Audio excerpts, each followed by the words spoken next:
Hello, I'm Mr. Craven from the NET English Director team, and I'm going to be talking you through the narrative of Stave 1 of A Christmas Carol.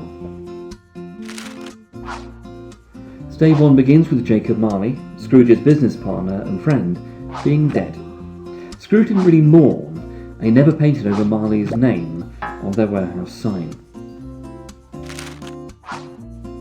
Scrooge is described as hard, cold and antisocial, and his appearance matches his personality. On Christmas Eve, Scrooge sits in his counting house, ignoring his shivering clerk, the people outside, and the dark, the cold and the fog.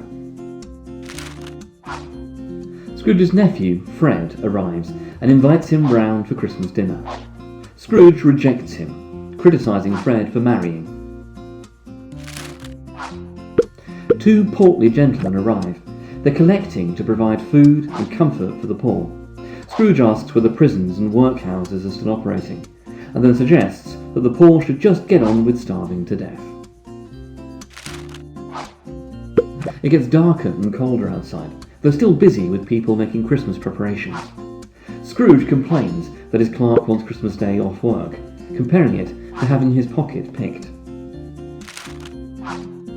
The clerk, seemingly used to Scrooge, hurries home, pausing only to go down a slide with neighbourhood children. Scrooge has his usual dinner in his usual pub and then heads home. His rooms, once Marley's, are hidden at the back of a yard. It's dark, but Scrooge sees the door knocker, seemingly replaced by Marley's glowing face. Scrooge, unsettled, locks himself in. A disused bell rings, followed by clanking chains, which come closer until the ghost of Marley appears in front of Scrooge. He's weighed down by a chain of cash boxes, padlocks and purses. Scrooge attempts to rationalise things, but the ghost howls and shakes its chains.